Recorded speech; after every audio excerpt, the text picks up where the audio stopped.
Welcome back once again. और आज का जो हमारा टॉपिक है that is related to budget expenditure. Last video was related to the receipt aspect of the government budget. आज हम बात करने वाले हैं एक्सपेंडिचर पोर्शन की। एक चीज मैं यहाँ पे क्लैरिफाई करना चाहूँ, देखिए जो हम बजट एक्सपेंडिचर या रिसीट या फिर गवर्नमेंट बजट के बारे में पढ़ रहे हैं ये बहुत छोटे लेवल पे पढ़ा जा रहा है, मतलब बेसिक्स इंट्रोडक्शन। क्योंकि we have to stick to the CBSE class 12th economics basically. Otherwise budget जो है government budget in itself is a very humongous topic, तो वो अभी हम कवर नहीं कर रहे हैं।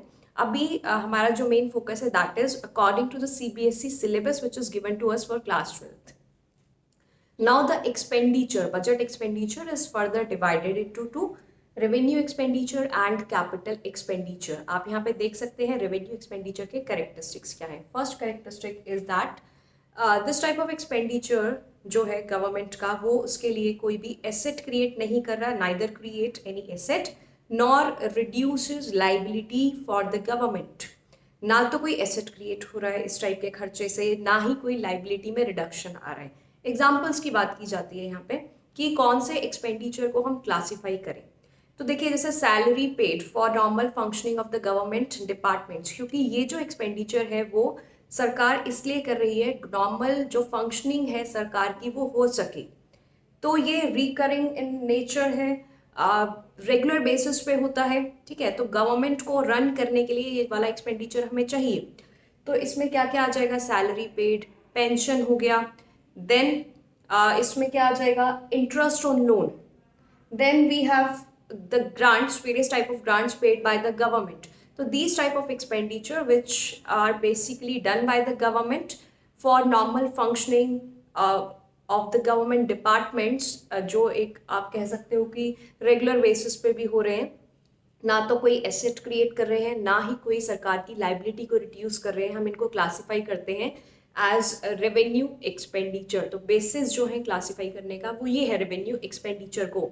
Next we have capital expenditure की अगर ये रेवेन्यू एक्सपेंडिचर है तो फिर कैपिटल एक्सपेंडिचर भाई क्या होता है, जस्ट इसके अपोजिट कर दीजिए। आप देख सकते हैं बोर्ड पे इट्स रिटन कैपिटल एक्सपेंडिचर सरकार का वो बजट का वो पार्ट है कैपिटल एक्सपेंडिचर जिसमें कि या तो कोई एसेट क्रिएट हो रहा है इस टाइप के एक्सपेंडिचर से या फिर कोई जो लाइबिलिटी है दैट इज रिड्यूस्ड।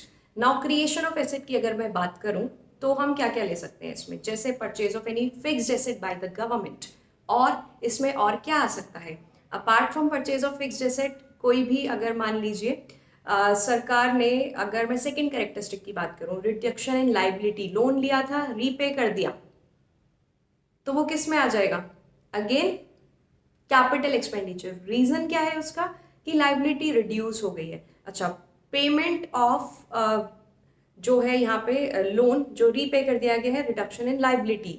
अब बात आती है यहाँ पे जो एक पॉइंट हम लेते हैं that is grants given by the central government to state government. तो ग्रांट्स जो है वो क्रिएशन ऑफ एसेट्स में हम उसको कंसिडर नहीं करते, बेशक कि वो यूज हो गई हो कहीं क्रिएशन ऑफ एसेट में, बट ट्रेडिशनली हम इसको रेवेन्यू एक्सपेंडिचर का ही पार्ट कंसिडर करते हैं। तो अगर आपको टॉपिक में गिवन है, यहाँ पे पॉइंट गिवन है कि आइडेंटिफाई कीजिए grants given by the central government to state government, मैं इसको रेवेन्यू एक्सपेंडिचर में कंसिडर करूं या कैपिटल में, तो आप इसको कंसिडर करेंगे रेवेन्यू एक्सपेंडिचर में।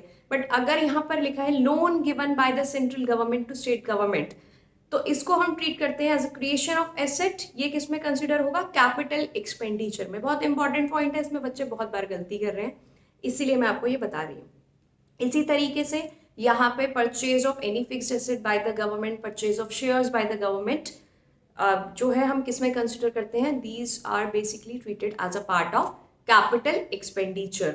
जनरली ऐसा देखने को मिलता है कि रेवेन्यू एक्सपेंडिचर जो है वो आपका मोर रेगुलर इन नेचर है और जो कैपिटल एक्सपेंडिचर है comparatively is less regular in nature. और दूसरी बात, रेवेन्यू एक्सपेंडिचर जनरली आपका शॉर्ट टर्म जो एक्सपेंसेस है उसमें हम बोल सकते हैं, कैपिटल में जनरली देखने को मिलता है लॉन्ग टर्म एक्सपेंडिचर भी इंक्लूड हो रहे हैं, हमारे लॉन्ग टर्म एक्सपेंडिचर हो रहे हैं।